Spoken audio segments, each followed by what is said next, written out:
Doctor Sreevarma ஆயுள் தரும் ஆயுர்வேதா அறுவை சிகிச்சை இல்லா குணம் ஆயுள் கால நிவாரணம். Yesterday courier private limited. Domestic international cargo உங்கள் இல்லம் தேடி வந்து கொரியர் புக்கிங் டெலிவரி செய்து தரப்படும். தலைப்புச் செய்திகள். பாஜகவால் மட்டுமே நாட்டிற்கு வளர்ச்சியை கொடுக்க முடியும் என பிரதமர் நரேந்திர மோடி உறுதி. பாஜகவை மட்டுமே மக்கள் நம்பியுள்ளதாகவும் பிரதமர் பெருமிதம்.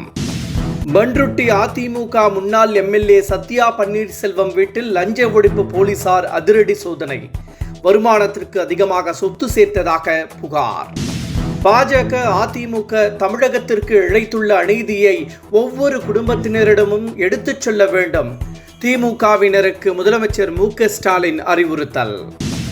மீனவர்களின் வாக்குகளை பெறுவதற்காக கச்சத்தீவு விவகாரத்தில் பாஜக மீது பழி போடுகிறார் முதல்வர். இபிஎஸ் குற்றச்சாட்டு. சென்னை மாநில கல்லூரியில் தனது பேச்சை கேட்டு காங்கிரசுக்கு அழைத்தார் காமராஜர். வைகோ தகவல். இனி விரிவான செய்திகள். பாஜக அதிமுக இழைத்த அநீதிகளை ஒவ்வொரு குடும்பத்தினரிடம் எடுத்துச் சொல்ல வேண்டும் என திமுகவினருக்கு முதலமைச்சர் மு.க. ஸ்டாலின் உத்தரவிட்டுள்ளார். பூத் டிஜிட்டல் ஏஜென்ட்டுகள் திமுகவிற்கு கிடைத்த மிகப்பெரிய சொத்து என்றும் அவர்களை நாம் சட்டப்பேரவை தேர்தலுக்கு நன்றாக பயன்படுத்திக் கொள்ள வேண்டும் என்றும் குறிப்பிட்டுள்ள முதலமைச்சர், எந்தெந்த வாக்குச்சாவடியில் நாம் வழங்கிய நடைமுறை சரியாக கடைபிடிக்கவில்லையோ அங்கு மீண்டும் தொடங்கப்பட வேண்டும் என்றும் முதலமைச்சர் மு.க. ஸ்டாலின் அறிவுறுத்தியுள்ளார். கச்சத்தீவை மீட்க நடவடிக்கை எடுக்காமல் மத்திய பாஜக அரசியல் செய்வதாக முதலமைச்சர் கூறிய குற்றச்சாட்டிற்கு இபிஎஸ் பதிலடி கொடுத்துள்ளார். கச்சத்தீவு விவகாரத்தில் மீனவர்களின் வாக்குகளை பெற முதலமைச்சர் பொய்யான தகவல்களை தெரிவிப்பதாக விமர்சித்துள்ள இபிஎஸ், யார் ஆட்சியில் கச்சத்தீவு தாரை வார்க்கப்பட்டது எனவும் கேள்வி எழுப்பியுள்ளார். பண்ருட்டி அதிமுக முன்னாள் எம்எல்ஏ சத்யா பன்னீர்செல்வம் வீட்டில் லஞ்ச ஒழிப்பு துறையினர் அதிரடி சோதனை மேற்கொண்டுள்ளனர். கடந்த அதிமுக ஆட்சியின் போது, அதாவது 2016 முதல் 2021 ஆண்டு வரை சட்டப்பேரவை உறுப்பினராக இருந்தவர் சத்யா பன்னீர்செல்வம். இவர் வருமானத்திற்கும் அதிகமாக சொத்து சேர்த்ததாக புகார் எழுந்தது. இது தொடர்பாக ஏற்கனவே கடந்த ஆண்டு பிப்ரவரி மாதம் அவரது வீட்டில் லஞ்ச ஒழிப்பு துறையினர் சோதனை நடத்தினர். இதனைத் தொடர்ந்து இன்று மீண்டும் சோதனை நடத்தப்பட்டு வருகிறது. பிரம்மாண்டமான ஒரு கட்சி அதிமுக கூட்டணிக்கு வர உள்ளதாக இபிஎஸ் தெரிவித்திருந்தார். இதனால் அக்கட்சி தமிழக வெற்றி கழகமாக இருக்கலாம் என யூகிக்கப்பட்டது. ஆனால் இது குறித்து பேசியுள்ள காங்கிரஸ் எம்பி கார்த்தி சிதம்பரம், அமெரிக்க அதிபர் டிரம்பின் ரிபப்ளிக் கட்சி இபிஎஸ் தலைமையிலான கூட்டணியில் சேர வாய்ப்புள்ளதாக கிண்டல் அடித்துள்ளார்.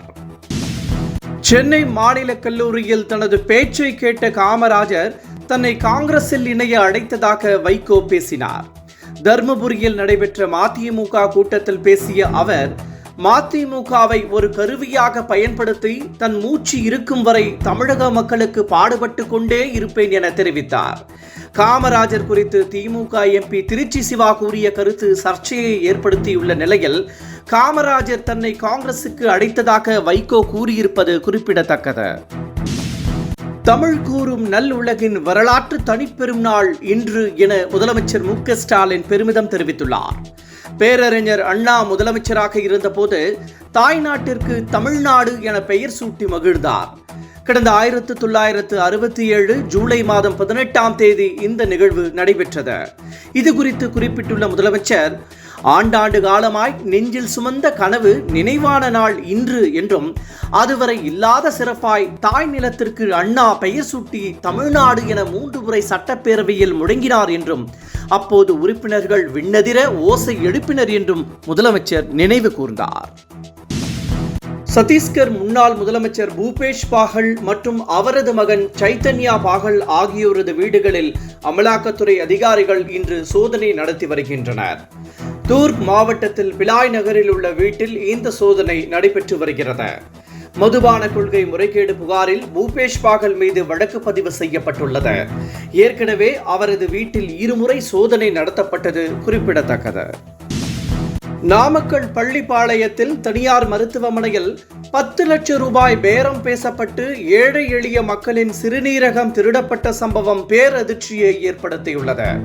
இது தொடர்பாக மாவட்ட ஆட்சியர் தீவிர விசாரணை மேற்கொண்டு வருகிறார். தலைமறைவாக உள்ள ஆனந்தன் என்பவரை போலீசார் தேடி வருகின்றனர். அவரை கைது செய்து நடவடிக்கை எடுக்க அரசியல் கட்சி தலைவர்கள் வலியுறுத்தியுள்ளனர். 10 லட்சம் ரூபாய் வீதம் 90 பேரிடம் கிட்னி பேரம் பேசப்பட்டதாக அதிர்ச்சி தகவல் வெளியாகியுள்ளது. தங்கம் விலை மீண்டும் உயர்ந்துள்ளது. சென்னையில் ஆபரண தங்கத்தின் விலை சவரனுக்கு 40 ரூபாய் உயர்ந்து 72,880 ரூபாய்க்கு விற்கப்படுகிறது. 1 கிராம் 9,110 ரூபாய்க்கு விற்கப்படுகிறது.